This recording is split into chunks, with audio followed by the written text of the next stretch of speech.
vez que eu assisto filme, esse filme envelhece como vinho, tá? Eu acho, cara, esse filme eu acho muito chato, velho. Última, o último filme lendário da Pi. Só que parando pra pensar, realmente esse filme é bom pra caralho. Agora que eu tô parando pra pensar, esse filme é bom pra caralho, velho. Ai, velho, o plot twist! Até o plot twist do filme tá errado, gente. Esse filme é todo errado.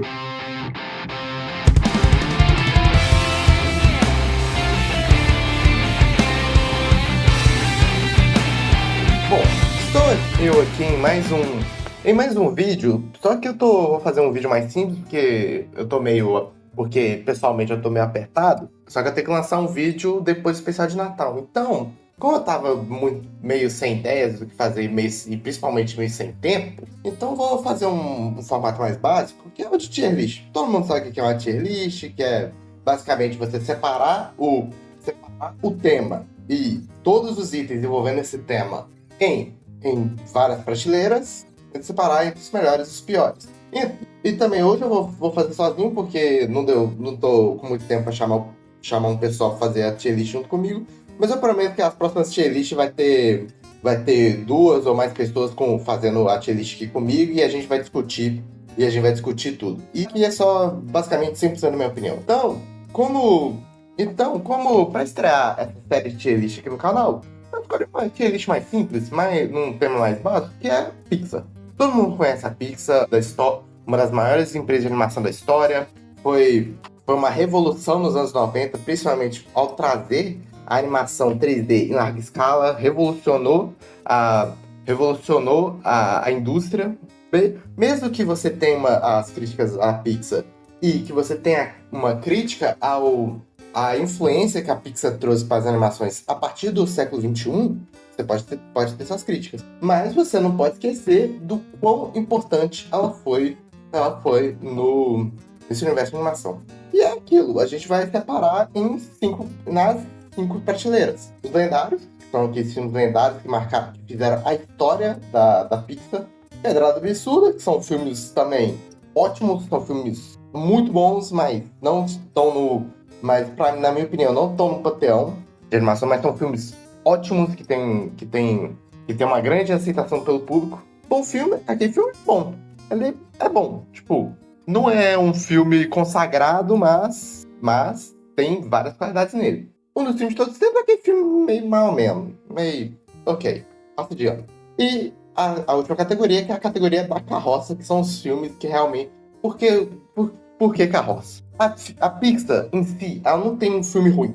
Ela nunca lançou um filme realmente ruim. Mas ela já lançou filme chato, já lançou filme xoxo, já lançou filmes sem carisma, já lançou filme genérico. Xoxa, capenga, manca, anêmica, frágil e inconsistente.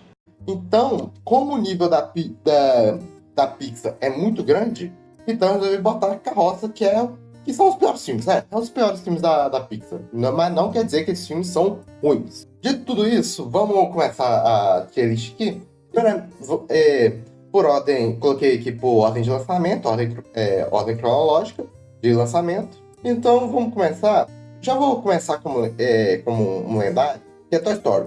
Beleza. É o primeiro, sim, é o primeiro filme da história, é o primeiro longa-metragem da história em 3D. Então, por ter revolucionado uma geração inteira de filmes por realmente o filme ser muito bom. O filme conta a história do Woody e o Buzz, não só só brinquedos sendo vivos. Ele foi basicamente uma história entre separação de conflitos, onde a gente tem que se entender as diferenças, e também mostrou o que a Pixar veio, que é trazer esse lado imaginário para o público. Trazer esse lado imaginário e também o lado sentimental. Mas esse lado sentimental vai ser mais aparente nas obras futuras. Vinda de Inseto, assim, o que eu posso colocar aqui? Vou colocar em Pedrada Absurda. Não, tá. Toy Story 2 ainda não. Aqui, Vinda de Inseto. Porque, vamos lá. Vinda de Inseto foi o segundo filme da Pixar a ser lançado. A gente sabe disso. E E, de novo, com aquela mesma lógica das fábulas das fábulas de infantis. Aquelas fábulas de animal, que tem a moral, essas coisas. Mas também que conta, o Vinda de Inseto também conta um conflito, basicamente um conflito racial, vamos dizer assim. Não chega a ser racial, mas chega a ser um conflito de classe, talvez de desigualdade social, vamos dizer assim. Não é à toa que virou até um meme de Vida de Inseto ser basicamente o manifesto comunista em formato de filme. É engraçado. Tem suas críticas ali, mas é engraçado. Mas ele é meio assim, também ele é bem biologicamente curado também, que é algo muito importante. Então eu vou colocar como pedrada absurda mesmo. O nosso grande. Então vou colocar o Vida de Incesto em pedrada absurda. Toy Story 2. Toy Story 2 também, pedrada absurda, é quase a mesma coisa do primeiro, só que o Toy Story 2, ele traz realmente uma visão mais dos brinquedos mesmo, e uma questão de consumismo. Como, por exemplo, como o vilão desse segundo filme é aquele cara lá, o carinha de gato, o maluco de galinha lá, o que parece o Sérgio Sacana. Então, ele traz essa questão de um hobby que é que basicamente traz a história de como os brinquedos vão se renovando. Como, por exemplo, a questão do Woody e da Jessie, que era de uma série de brinquedos, acabou se trocando por outras que eram astronautas, porque se tornou astronautas por causa da corrida espacial nos anos 60. Nos anos 50 era comum o western. Era bem comum o western. Só que o western foi logo substituído pelo tema de espaço, por causa da corrida espacial. Mas aí então mostra como a visão dos brinquedos E aí traz novos personagens, traz a Jessie, traz a Barbie, que tem até a famosa história que a Mattel não queria que a Barbie aparecesse no filme do Toy Story porque achou que ia ser um fracasso e acabou virando um sucesso, na verdade. É uma história bem conhecidinha. Uma história bem conhecidinha. Então eu vou deixar como pedra absurda. Monstros S.A. Eu não sou muito fã. Monstros S.A. Eu não sou muito fã de Monstros S.A., mas eu entendo que realmente ele é um. Eu vou colocar como bom filme. Eu entendo completamente quem botar aqui em pedra absurda. Eu entendo completamente. Mas eu vou colocar em bom filme porque é basicamente a história de dois trabalhadores. É basicamente um slice of life entre trabalhadores, entre os trabalhadores de uma firma. O que é bem interessante, a premissa, mas também ele brinca muito também com a questão da imaginação de uma criança. Que é aquela questão da criança, quando elas passam na infância, ela sempre tem medo de dormir sozinha, ou até mesmo ter alguns mitos, como tal mito do bicho-papão, ou o bicho. Eu acho que é bicho-papão mesmo que pega no pé que pega no teu pé, quando você deixa o pé pra fora do cobertor. Eu acho que é o bicho-papão. Eu acho que é o bicho-papão mesmo, velho. Eu não tô lembrando muita coisa, não. Mas ele brinca muito com essa questão do imaginário da criança. E, obviamente, E também tem alguns personagens muito bons, como o próprio Mike Wazowski, que é um personagem que marcou gerações. Tem o Red, que é o sub-vilão do filme. Tem a Boo, que se tornou. Que depois de se tornar histórica com a explosão da teoria da pizza, ela ganhou uma fama inacreditável. E é isso. E a moral do filme também é aquela coisa que é bem melhor disparar a alegria do que o medo, vamos dizer assim. Aí ele deixa essa mensagem para o público. Ok, Procurando Nemo. Procurando Nemo, Pedra Absurda. E eu até não brinco se bota em lendário aqui, tá? Mas até botaria em lendário, mas eu vou deixar Pedra Absurda. Procurando Nemo foi o primeiro filme da Pixar que eu assisti. E também foi o primeiro filme que eu lembro de ter consciência de ter assistido. Como uma criança. Porque você sabe, criança vai. No começo é um bebê que vai tudo fazendo automático. E aí depois, aos poucos, você vai atingindo ter consciência. Procurando Nemo foi o primeiro filme que eu lembro que eu assisti, assim, em looping. Quando eu era realmente fã, realmente infância. Tipo, muito, muito, muito, muito pequeno mesmo. Tipo, 3, 4 anos. Tipo, é uma memória é uma das poucas memórias vidas antes de eu adquirir consciência. Foi assistir no Procurando Nemo. E é aquela história de pai e filho que ficou conhecida a questão do pai órfão, o pessoal. Não, nesse caso não é pai solteiro porque é sacanagem, velho. Ele ficou viúvo, velho. Até sacanagem chamar ele de pessoal, velho. Mas, assim, conta a história de pai e filho, dessa questão da relação entre os pais, essa relação realmente paterna, e também conta também com personagens marcantes, como a Dory, que ela sempre teve esse problema de memória, e ao mesmo tempo que ela tem esse problema de memória, ela sempre se sentiu incapaz de fazer tudo. E também tem a questão ajudou muito na questão da biologia marinha, que também é um filme que também é muito certinho biologicamente, velho. Então, por isso que eu acredito que é uma pedrada absurda. Os Incríveis, caramba, o que eu vou falar de Os Incríveis, velho?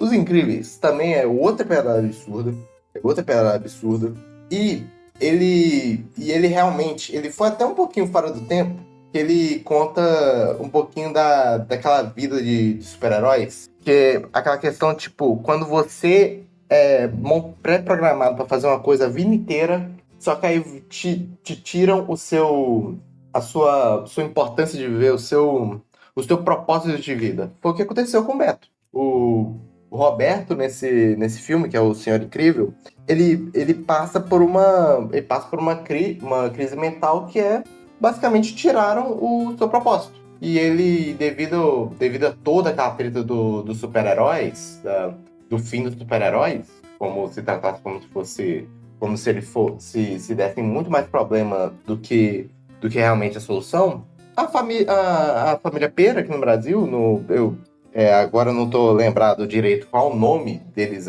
no inglês, eles perdem totalmente o propósito. E ao mesmo tempo que eles perdem o propósito, eles não podem se revelar, porque senão descobre que cai aquela questão do segredo. Não é à toa que eles têm que controlar os filhos por causa disso, por causa que os filhos eles não passaram por essa questão de se esconderem o que eles verdadeiramente são. Então, é bem complicado. E é um filme que tem umas cenas que são muito da hora. Tipo, tem a cena inicial deles contando todo o fim dos heróis. Tem a cena do soltando do Sinistro, também conhecido como Guri Incrível, também conhecido como Bochecha, famoso Bochecha. Então, e tem algumas cenas. Tem aquela clássica frase do Nada de Capa que mostra os acidentes que os heróis sofreram por causa da capa. E vamos ser sinceros, é um humor ácido. Isso é um humor muito ácido pra mostrar pra uma criança. E também tem aquela toda discussão se o Beto ia realmente trair a esposa dele ou não. É um filme que traz várias discussões. É um filme que traz várias discussões, velho. Então eu vou deixar em pedrada absurda aqui, velho. Ok, carros. Carros foi... e também tem falando sobre Incríveis, também tem o tal fenômeno E ultimamente saiu um fenômeno na internet, que não sei de qual buraco saiu. Provavelmente foi o mesmo buraco que saiu do carro, que a gente vai discutir daqui a pouco. Carros. Que é a questão do Gamma Jack. Nos arquivos do DVD do filme, tinha algumas informações sobre alguns heróis que não foram mostrados em tela. Uma delas era o Gamma Jack. E o Gamma Jack, ele era um pouquinho mais egocêntrico comparado aos heróis. Ele realmente se sentia superior a todos. Mas só desse fato de se sentir superior a todos e estar num filme, entre aspas, em teoria, infantil, o pessoal começou a associar ele como se fosse um Capitão Pátria, que também que é a questão do super-herói realista, que é basicamente uma forma bonitinha de falar que, na verdade, você tá fazendo um super-herói filha da puta, na verdade. Mas ele começou a ter fama na internet, começaram a fazer aquelas montagens dele, começou a botar fonte no fundo com a caveira lá. É complicado, velho. Os caras não acham uma coisinha Ed e já começa a forçar. Outro filme que começou também a ter uma glorificação é Carros. Carros, que eu coloco em bom filme. Por quê eu coloco em bom filme? Realmente, o McQueen, ele é um sim, um personagem. Eu gosto os personagens são muito bons. Eu, como um fã de automobilismo, gosto muito da forma que eles abordam o automobilismo no universo de carros. Só que assim, sei lá, eu sinto que esse filme dava pra ser uma pedrada mais absurda do que ele é. Eu sinto que ele dava pra ele ser muito melhor do que ele é. Mas ainda assim é muito bom e deixou uma franquia conhecida no mundo todo. Deixou uma franquia conhecida no mundo todo, velho. E até colocar em Pedrada Absurda, só que aí eu vou estar. Eu até colocar em Pedrada Absurda, só que eu vou estar. Vou estar saturando. Eu vou estar saturando essa coisa. Eu não quero saturar essa. Se tem uma coisa que eu não quero aqui é saturar nenhuma das prateleiras. Então, infelizmente vai ficar em bom filme. Mas eu gosto de tudo que cerca carros. E também a loja de carros também é muito legal, velho. Se vocês pesquisarem, é muito legal a loja de carros. Muito legal. Ratatouille, bom filme. Eu acho um ótimo filme. Principalmente eu que gosto muito de cozinhar. Principalmente eu que gosto de cozinhar. Ele é um filme muito legal e mostra aquele. E mostra, tipo, é um filme até bem real, vamos dizer assim. Se eu não me engano, eu acho que é o filme mais pé no chão da Pixar, é Ratatouille, porque ele realmente mostra um contexto até que bem real. Dessa questão do. E ele até prevê um futuro, eu até previ um pouquinho do futuro, que lá mostra qual é o antigo restaurante do Gusteau, que depois da morte do Gusteau, ele estava prestes a se tornar, a deixar de ser um restaurante chique e se tornar um restaurante fast food. E que é eu sei, se tornando um restaurante sem alma. E vamos ser sinceros, é meio que a pizza hoje. Mas, vamos ignorar essa parte, mas ele aborda essa questão e também ele representa a França, ele é basicamente um símbolo da França, Ratatouille. É quase que uma propaganda da França. Wall-E, lendário. Wall-E é lendário. Cara, porque, mano, esse filme, ele é basicamente, ele bebe muito da fonte do 2001, Uma Odisseia do Espaço. Ele bebe muito da fonte desse filme. Só que as coisas que o Wall-E aborda, cara, são temas totalmente atuais e toda vez que eu assisto esse filme envelhece como vinho. Ele envelhece cada vez mais que a tecnologia vai evoluindo, que a internet vai evoluindo. Ele cresce como vinho. Desde aquela época, a gente já discutia essa questão do consumismo desenfreado, que poderia transformar um caos a vida na Terra. E você mostra que em Wall-E, a BNL, basicamente, ela era a grande corporação ela era a grande corporação da Terra e basicamente destruiu ela inteira. Basicamente se tornou só terra e basicamente a Terra se tornou um grande lixão. E que é uma crítica muito incrível, tanto pelo consumismo, tanto também de cuidar da natureza. Ele se tornou um dos maiores símbolos da sustentabilidade, esse filme. E depois que o Wall-E sai da Terra e vai para a nave no espaço, vai para a nave, você vê um monte de gente sedentária, totalmente fora de forma, quase que numa obesidade mórbida, que uma das maiores representações do sedentarismo. E hoje, com essa questão e você vê que todos eles estão em frente a uma tela, que é algo parecido que acontece hoje. Você vê um monte de gente consumindo um vídeo curto, e não é vídeo curto de qualidade, era sempre um vídeo curto muito... Sempre aquele vídeo curto mega dopaminético, onde você fica basicamente o dia todo grudado numa tela, e lá você vê que as telas são bem... É um pessoal que fica na frente da tela. E hoje a gente passa por esse aperto das plataformas, onde as plataformas querem que você se mantenha preso por todo o tempo. Você vê os vídeos curtos totalmente dopaminérgicos com um conteúdo mega raso e sempre algum conteúdo, coisa de fundo para prender o espectador mesmo. E o espectador vai perdendo 3, 4, 6 horas de um dia inteiro só olhando uma telinha e não tendo nenhuma forma de consumo e não se lembrando mais do conteúdo que consumiu. Então, esse filme, além de ter se mostrado uma realidade, além dele ter mostrado uma crítica social que é muito real, mais macro, que é a questão da natureza e do consumismo desenfreado, ele também mostrou uma crítica social mais micro que iria surgir anos depois com o advento das redes sociais.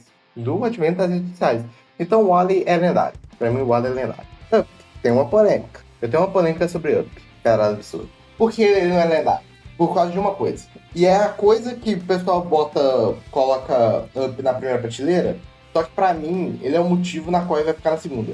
Esse filme, ele é carregado pelo início. Ele é basicamente carregado pelo início. Apesar que Up tem a melhor sequência de cena da história das animações, que é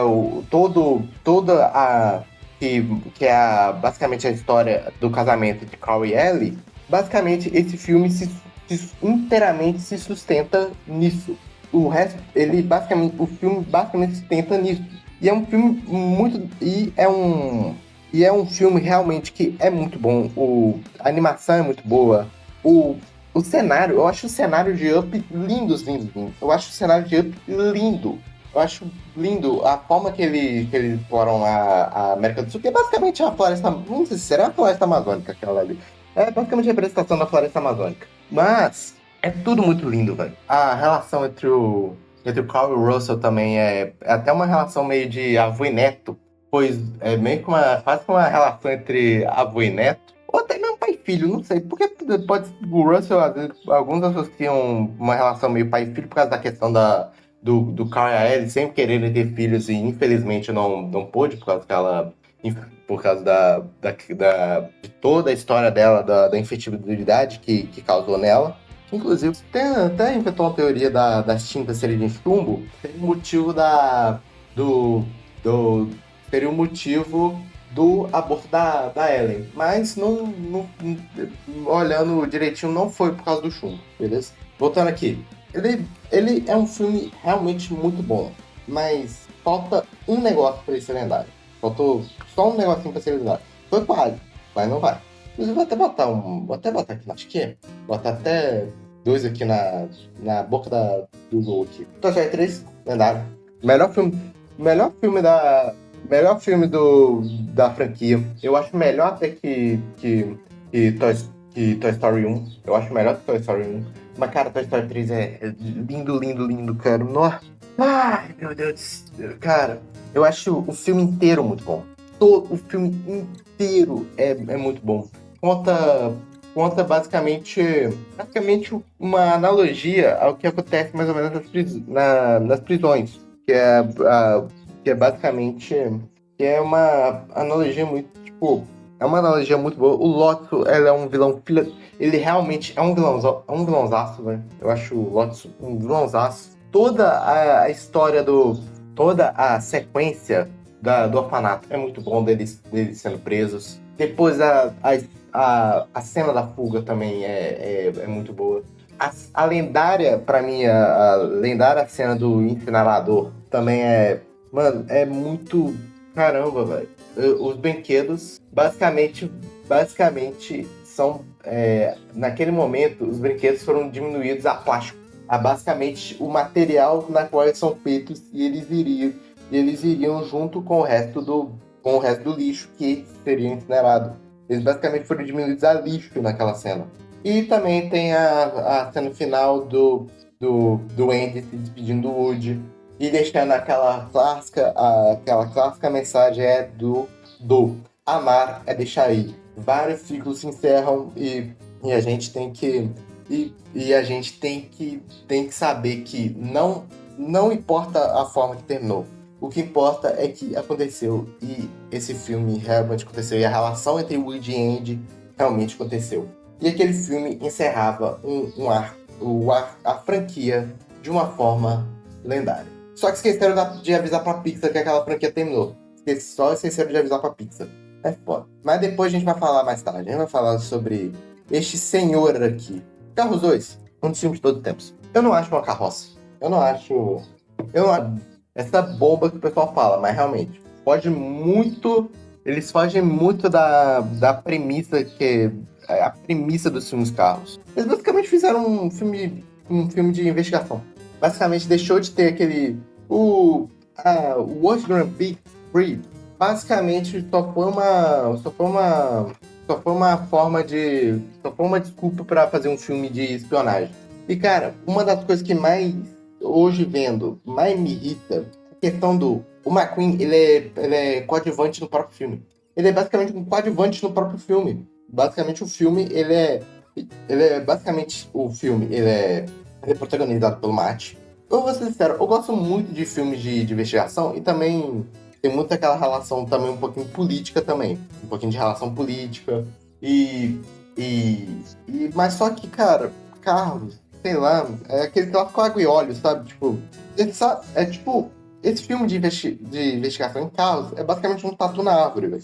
Você não sabe como é que ele parou lá. Você não sabe como é que esse filme parou lá. Basicamente isso. Brave, Valente, Carroça. Infelizmente esse filme é Carroça. E esse filme ganhou o Oscar, velho. Em 2013, se eu não me engano. Eu acho que foi o Oscar de 2013. Só que ele é um filme bem pensado, sem carisma nenhum, velho. A animação, é linda. A animação é linda. Esse filme, Brave, é o que, pra Disney, foi recentemente o filme da Raya, que é uma animação linda, um universo lindo, só que a história é bem...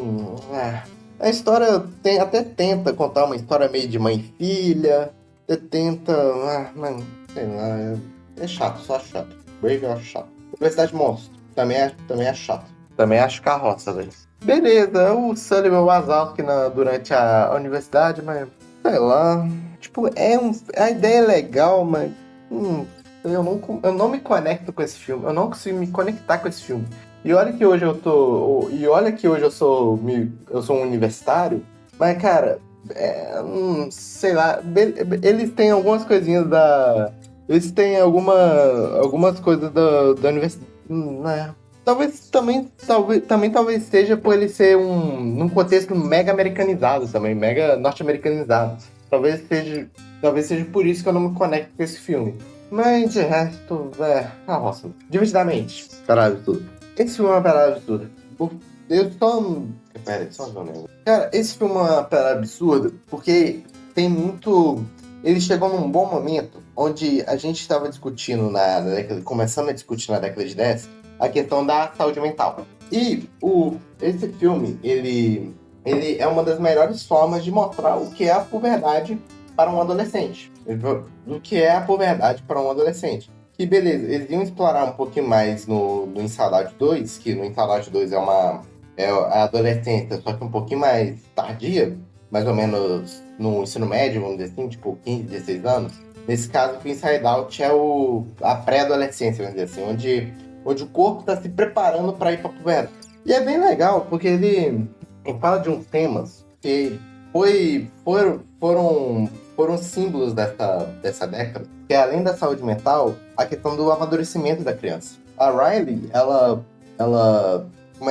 era uma criança, só que ela começou a passar pela pré-adolescência, que se para homem é meio complicado, imagina para uma menina, velho. E para uma menina, tem aquela questão dos órgãos. É muito pior. Na verdade, é muito pior para as mulheres. Porque tem toda a questão daquela bomba de hormônios que elas sentem. Tem aquela questão da... Tem várias questões.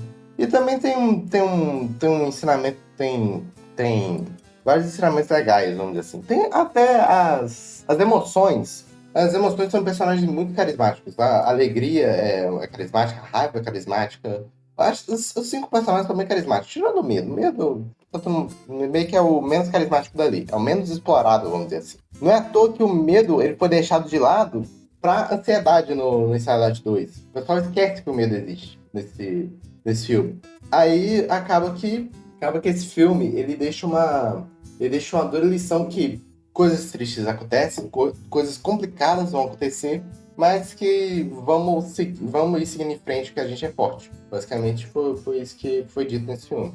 E também tem aquela cena do amigo imaginário da Riley, infelizmente, indo de Vasco. Que é uma cena até bem emocionante, velho. É uma cena emocionante, vamos dizer assim. Tipo, eu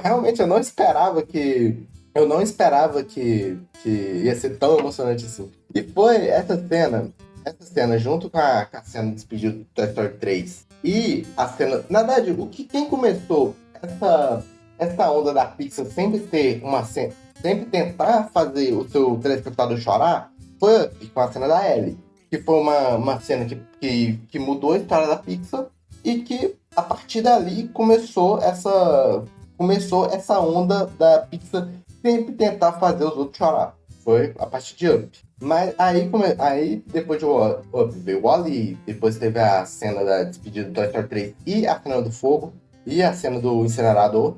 São duas cenas que tentam fazer o telespectador chorar.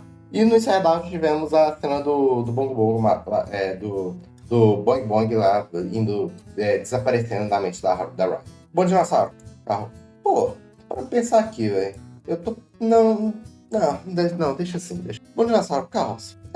Sei lá, é genérico. Eu acho um filme bem genérico. Até esse filme, né? Ele é meio errado. Até tem uma ideia, tem uma premissa legal, mas ele é meio errado, velho. Sei lá. Eu não consigo me conectar muito bem com ele, velho. Não consigo conectar bem com ele. Procurando Dory. Chato. Eu também, eu acho. Cara, esse filme eu acho muito chato, velho. Procurando Dory, velho. Sei lá. Vou ser sincero, das 3 vezes que eu tentei assistir, eu dropei. Mano, vamos fazer o seguinte. Vamos aumentar Valente pra um dos filmes de todos os tempos, porque pelo menos Valente ganhou o Oscar. Mesmo sendo um Oscar meio suspeito, mas vamos deixar pra frente. Porque aqui, velho, que realmente. Então, vamos crescer a Universidade Monstro. Vamos passar pano pra Universidade Monstro, porque pelo menos esses 2 filmes eu consegui terminar. E Brave eu passo até pano, porque a animação de Brave é muito da hora. Universidade Monstro que me ferra é a história mesmo, que eu não me sinto conectado com ela. Mas agora, Bom Dinossauro e Procurando Dory, mesmo eu amando de paixão Procurando Nemo, eu não consigo assistir Procurando Dory. Eu acho muito chato. Carros 3 é um bom filme. Carros 3 é um bom filme, velho. Que mostra que tem um tema parecido com Os Incríveis, que é a perca do propósito do McQueen. Porque o McQueen tá em fim de carreira, ele tá quase se despedindo, e ele tá vendo uma nova geração vindo pra substituir ele.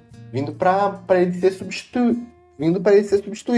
Tem toda a história do Jackson Storm, que ele era a nova geração do automobilismo no universo de carros, e acabou que o McQueen tá sentindo a idade, ele tá começando a ficar lavado, aquela história do jogador lavado, e acaba que aquela cena, a maior prova disso é aquela cena do acidente do McQueen, que ali mostra que a carreira dele acabou. A carreira dele como um piloto de corrida já se encerrava ali, basicamente. Quase que numa forma parecida com a do Rei e uma forma parecida do seu mentor, o Doc Hudson. E nesse caso ele infelizmente faleceu fora da tela porque seu dublador original faleceu. Então, para não substituir, eles resolveram ceifar o Doc Hudson fora da tela. Resolveram ceifar ele fora da tela como uma homenagem ao seu dublador. Tirando isso, é um bom filme. Mostra, e além disso, mostra o McQueen, ele nessa procura de propósito, ele achou o propósito que é basicamente passar o bastão para Cruz Ramírez. E ele passa o bastão para Cruz Ramírez e ele começa a viver a vida, vamos dizer assim, de aposentado, vamos dizer assim. E ele de aposentado, vamos dizer assim. Vamos lá. Coco. Coco, pra mim, o último filme lendário da Pixar. Esse daqui, pra mim, é o último filme lendário da Pixar. Cara, tudo que envolve esse filme é lindo, lindo. Cara, esse filme é lindo. Cara, a animação é linda, a história é linda, o roteiro é lindo, as músicas são da hora. Tudo que envolve esse filme é lindo. E além, claro, tem um problema, que é o seguinte. Os norte-americanos, principalmente os anglo-saxões, Estados Unidos e Canadá, basicamente, eles sempre enxergam o México daquela forma bem caricata. Daquela forma bem caricata. Que é o 5 de Maio, tacos, Dia de los Muertos, todas essas coisas. Eles exploraram, só que a forma que eles exploraram o Dia de los Muertos e a forma que a cultura americana é explorada nesse filme, é algo belo. É algo muito belo que eles fizeram. E tem toda aquela questão dos artistas de não conheça seus heróis, vamos dizer assim. De não conheça seus heróis. Então, cara, é um filme maravilhoso, velho. Coco é um filme maravilhoso. E assim, ele, pra mim, é a última obra-prima, vamos dizer assim, da Pixar, é Coco. Então, como é a última obra-prima, então eu vou ter que... Como é a última obra-prima da Pixar, como eu deixei claro que é máximo 5, eu acho que eu vou subir um aqui, velho. Eu vou acabar subindo um aqui. Deixa eu ver quem que eu subo. Deixa eu ver quem que vai subir. Ok, a internet me convenceu. A internet me convenceu mesmo, velho. A internet me convenceu que Up realmente é uma das obras-primas da Pixar. Que bosta, velho. Eu vou estar falando que esse filme é carregado pela Sandra Ellie. Tipo, uma forma de diminuir ele. Só que parando pra pensar, realmente esse filme é bom pra caralho. Agora que eu tô parando pra pensar, esse filme é bom pra caralho, velho. Ai, velho, Incríveis 2. Eu não vou botar um dos filmes de todos os tempos, porque tem umas ideias legais nesse filme, velho. É um filme mal explorado, velho. Um dos filmes de todos os tempos? Não sei. Porque ele é um filme mal explorado. Ele só é mal explorado, velho, mas tem umas ideias legais ali, véio. Tem a primeira cena que eu acho muito da hora, que é a sequência direta do primeiro filme, só que. Tá, um dos filmes de todos os tempos, vai. Vai um dos filmes de todos os tempos. E é esse lugar que fica ali, mano. Eles já não tinham o mesmo propósito do primeiro filme. Eles não tinham o mesmo propósito do primeiro filme. Aí, então, vai ficar aí mesmo. Vamos respirar aqui um pouquinho. Toy Story 4, vamos falar dele. Pelo filme em si, era um dos filmes de todos os tempos. Na verdade, era até um bom filme. Até bom filme ou um dos filmes de todos os tempos. Mas tudo que cerca nesse filme, carroça, tudo que cerca desse filme, por tudo que representa esse filme de uma Pixar perdida, numa Pixar uma Pixar que deixou sua criatividade de lado e começou a explorar começou a sempre jogar no seguro, fez com que esse filme parasse aí. O filme, a animação é maravilhosa, é tudo muito bem feito, a tecnologia envolvida nesse filme é muito boa. Só que, cara, não tem motivo desse filme existir, só a grana.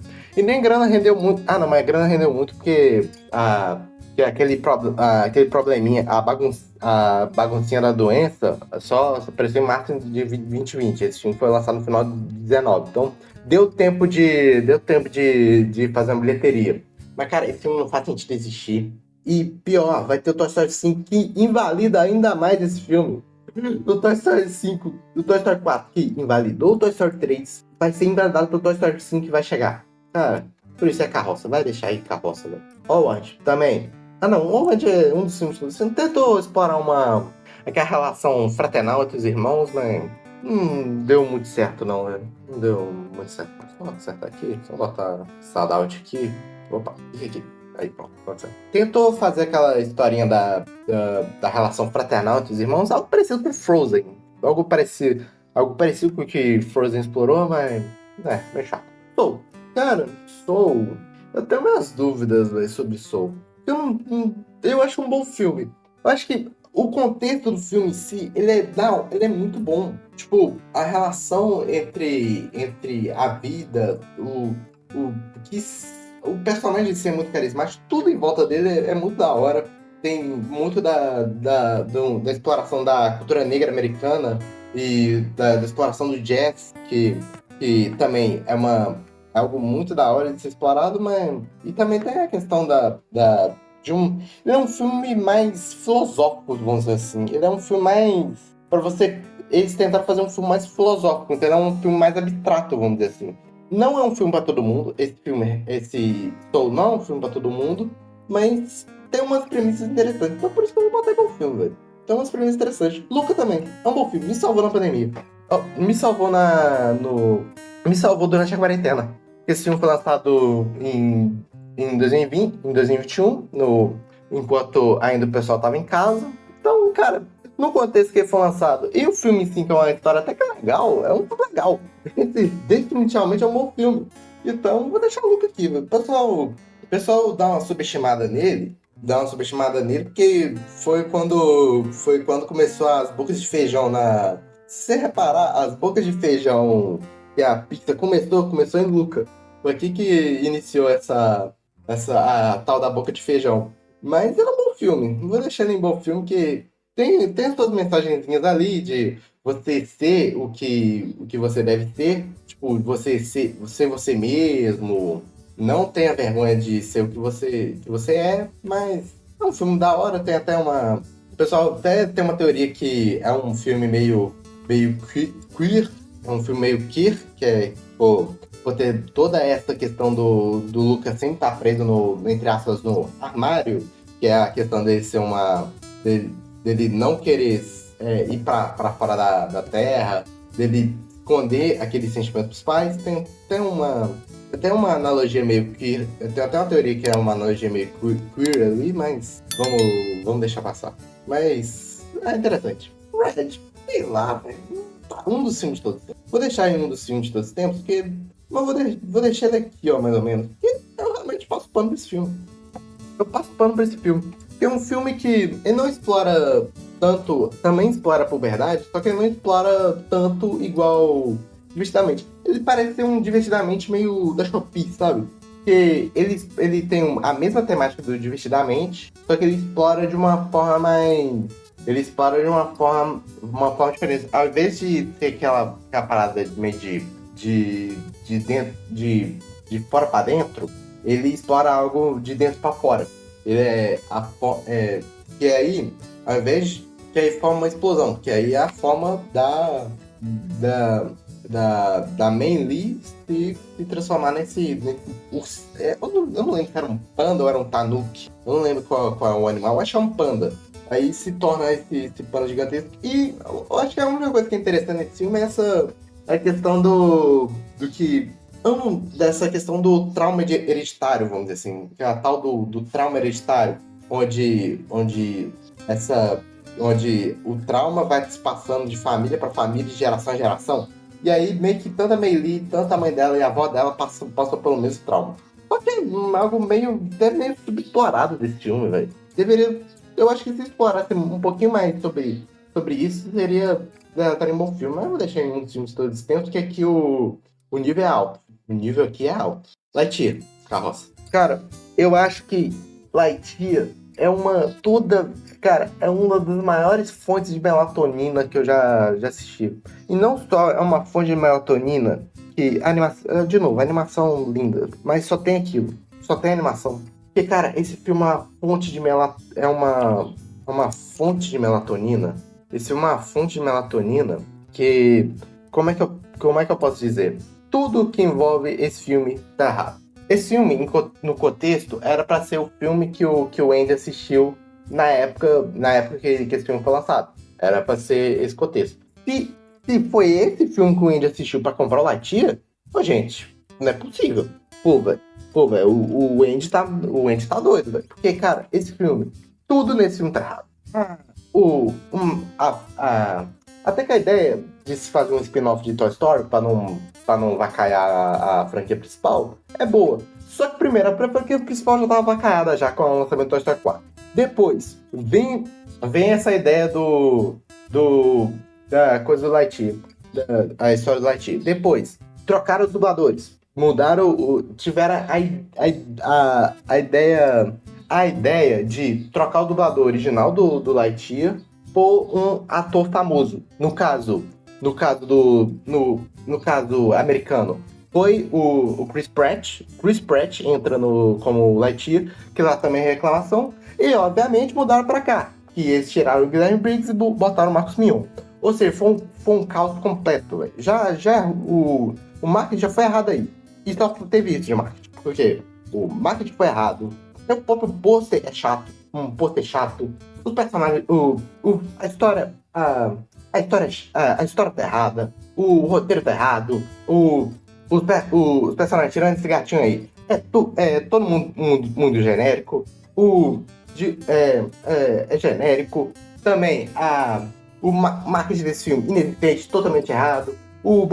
Até mesmo o boicote que eles fizeram nesse filme foi pelos motivos errados. Esse filme, tudo envolvendo esse filme tá errado. Até o plot twist. Até o plot twist do filme tá errado, gente. Esse filme é todo errado. Errado. Tudo que eu faço tá errado. Tudo que eu penso tá errado. Tudo que eu faço tá errado. Se eu faço isso, tá errado. Se eu faço aquilo, tá errado. Se eu converso com outra pessoa, tá errado. Tudo tá errado. Fala o que eu acertei até hoje. Nada. Inclusive, esse momento agora, eu acho que você tá errado. Por isso que eu falo, mano, eu não sei como eu consegui ver esse filme inteiro. Porque, como eu disse, é um filme chato, não tem nada. E eu, além de eu ter tomado quase que uma garrafa de café pra conseguir terminar esse filme, o plot twist desse filme é completamente errado. Os caras meteram um retcon na cara dura. Então, sabe qual é a melhor coisa que você faz? Lembra daquela série animada Lightyear em 3D? Você lembra dessa série? Finge que aquele dali foi o Andy que assistiu. Finge que o motivo na qual o Andy comprou o Lightyear foi aquela série. Vamos fazer esse exercício? Ok, vamos lá. Elementos. Elementos foi um filme que surpreendeu, mano. Vou botar em bom filme. Vou botar em bom filme, que é um filme até... Um romancezinho chiclete. Aquele romancezinho lá com açúcar, que é bonitinha, que é seu coração. Calzinho, vai. Não vou explorar muita coisa. Também tem uma questão também de... Tem uma leve questãozinha também de segregação racial também, por você e ter uma certa analogia a casais interraciais, como por exemplo, porque lá nos Estados Unidos tem toda aquela história de branco casa com branco, negro casa com negro, que lá tiveram uma segregação absurda. Então, essa poderia ser uma analogia a um casal branco com um casal de cor, vamos dizer assim. Mas, dito isso, é um romancezinho legal, velho. Para você que tá assistindo nada, tá moscando, velho? Um romancezinho legal. Divertidamente 2. Bom filme. Eu vou colocar um pouco. Vamos fazer o seguinte. Esse elementos para um dos filmes de todos os tempos, eu vou colocar um pouquinho mais na frente. Vou colocar aqui aqui na frente. Por quê? Cadê?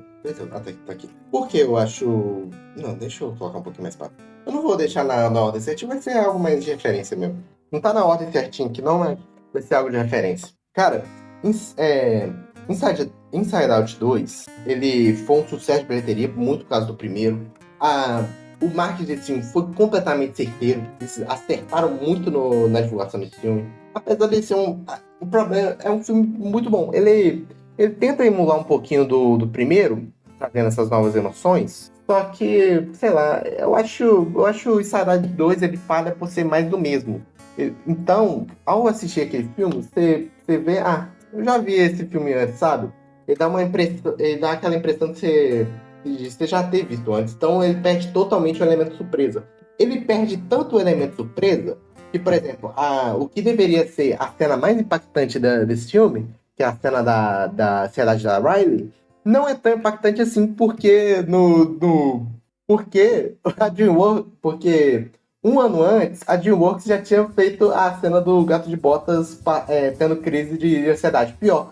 E não só foi como ela foi melhor explorada, como além dela ser um pouquinho além dela ser um pouquinho mais pesada que a de Divertidamente 2, porque não é uma crise de ansiedade comum, é uma crise de pânico mesmo, ela foi muito do que a cena de ansiedade da Riley.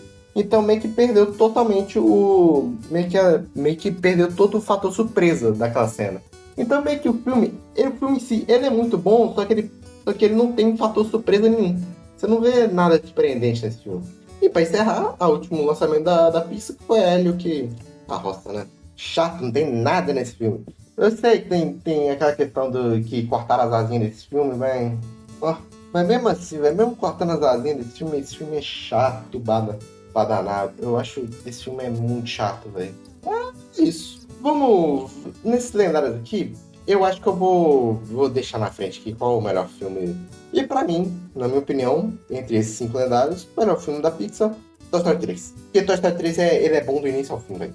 Ele é bom do início ao fim. Assistam esse filme. Reassistam esse filme. Muito bom. E Coco é o filme mais subestimado. Eu acho Coco o filme mais subestimado da Pixar, porque ele é o filme mais subestimado. Então eu vou deixar essa sequência aqui. Eu acho que o top 5 é Toy Story 3 em primeiro, Wall-E em segundo, Toy Story primeiro e terceiro, Coco quarto, Up quinto. Aí o resto eu não vou botar em sequência, mas vou deixar algo mais ou menos assim. Eu acho que é isso aqui, velho. Só botar o Dory aqui em último, porque pra mim é o pior filme da Pixar. Eu acho o Procurando Dory o pior filme da Pixar, na minha opinião. É isso. É isso. Eu sou o Felipe Tomás e esse é o Excelente Café. Muito obrigado por assistir até aqui. Se cuide.